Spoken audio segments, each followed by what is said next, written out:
સાબરકાંઠા તેમજ અરવલ્લી જિલ્લાના ગામડાઓના પશુપાલકોને મુશ્કેલીમાં મુકાવવું પડે તેવો તગલાદી નિર્ણય સાબર ડેરીના નિયામક મંડળે ઠરાવ કરી લીધો છે, જેમાં રોજ 200 લીટર કરતાં ઓછું દૂધ ભરાવતી દૂધ મંડળીઓ બંધ કરી દેવાશે તેમ કહેવાતા આ નિર્ણયથી હજારો સભાસદોને નુકસાન થાય તેવો સંજોગો ઊભા થતા ડેરીના નિર્ણય બદલવા રજૂઆત કરવામાં આવી હતી।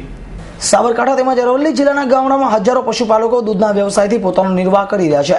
સાબર ડેરી દ્વારા ઠેર ઠેર દૂધ મંડળીઓ ઊભી કરી દૂધ એકત્ર કરવામાં આવે છે, પરંતુ પખવાડિયા પહેલા નિયામક મંડળે ઠરાવ કરી જે દૂધ મંડળી રોજનું 200 લીટર કરતાં ઓછું દૂધ ભરાવતી હોય તેવી મંડળી બંધ કરી દેવામાં આવશે તેવો નિર્ણય લઈ સાબરકાંઠા તેમજ અરવલ્લી જિલ્લાની કુલ 325 બેઠકોને લેખી જાણ કરી આગામી 30 એપ્રિલ બાદ આ નિર્ણય અમલમાં આવનાર હોવાનું જણાવી દીધું હતું।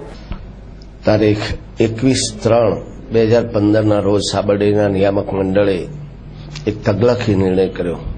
200 લીટરથી ઓછું દૂધ હોય તેવી મંડળીઓનો કેન પાછો ખેંચી લેવો।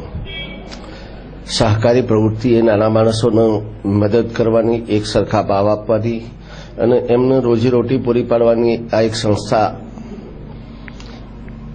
ભૂરા કાકાએ ઊભી કરેલી। આ તગલખી નિર્ણયથી આદિવાસી, બક્ષીપંચ અને નાના ફળિયાવાર લોકો કદાચ ઓછું દૂધ ભરતા હોય તો એને પ્રેરણા આપીને વધારે દૂધ ઉત્પાદન કરવાનો નિર્ણય લેવાય, એમને મદદ કરવાનો નિર્ણય લેવાય, એમને ગાય ભેંસ ખરીદવા માટેનો નિર્ણય લેવો જોઈએ। એના બદલે એમનું દૂધ લેવાનું બંધ કરવાનો નિર્ણય એ તગલખી નિર્ણય છે।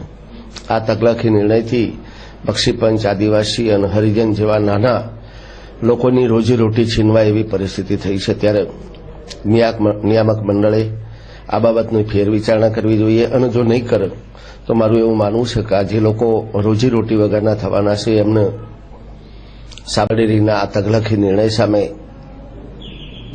સાબર ડેરી સામે ધરણા કરવાનો, દેખાવો કરવાનો અને જરૂર પડે લડી લેવાના આક્રમક મોડમાં છે। ત્યારે સામાન્ય રીતે સરકારે પણ આમાં દખલગીરી કરી અને આવા તગલખી નિર્ણય સામે દરમિયાનગીરી કરીને એમનું દૂધ બંધ ન કરવાનું અને ચાલુ રાખવા માટે દબાણ કરવું જોઈએ એવું મારું માનવું છે।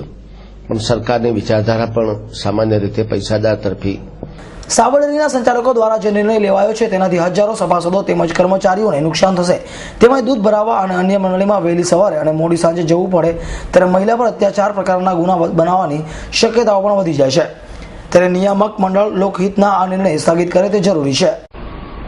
મારું નામ ખોટ ડાયાભાઈ ધીરાભાઈ, ગામ ખલીકપુર, ખલીકપુર દૂધ ઉત્પાદક સહકારી મંડળી સેક્રેટરી।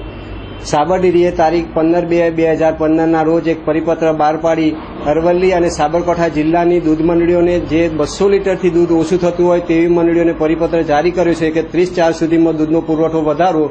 જો આ પુરવઠો ના વધારવામાં આવે તો 1/5/2015થી દૂધ મંડળીઓ બંધ કરવામાં આવશે। આ પરિપત્રના લીધે જે અરવલ્લી તથા સાબરકાંઠા જિલ્લાની નાનામાં નાની મંડળીઓ જે બક્ષીપંચ સમાજની ગરીબ એવી મંડળીઓ વત્તા નાના જે કંપાઓ છે એ કંપાઓના સભાસદોને આર્થિક નુકસાન થાય એવું છે એનાથી। અને એ જો મંડળીઓ બંધ કરવામાં આવશે તો બાજુની મંડળીઓમાં 3-4 કિલોમીટર દૂર દૂધ ભરાવા જવું પડશે અને આ જમાનામાં દુષ્કર્મ અને બળાત્કાર જેવી આ ઘટનાઓ બહુ વધારે બનતી હોય છે એ રોકવા માટે સાબર ડેરીએ આ નિર્ણય લેવો જોઈએ, બદલવો જોઈએ અને આ એમ કે ભાઈ 200 લીટર વાળી મંડળીઓ પણ ચાલુ રાખવી જોઈએ। જો સાબર ડેરી આ નિર્ણય ના બદલે તો ગાંધી ચિંધ્યા માર્ગે અમે આંદોલન કરવાના છીએ। ડેરીના વહીવટદારો દ્વારા ખાનગી ડેરી તેમજ ભઠ્ઠાવાળાઓને લાભ કરવાના માટે નાની દૂધ મંડળીઓ બંધ કરાવવા જે નિર્ણય લેવાયો છે તે સામે ઉગ્ર વિરોધ સાથે રજૂઆતો કરાશે તેમજ જરૂર જણાશે તો આંદોલન કરવાની પણ તૈયારી રાખવામાં આવી છે।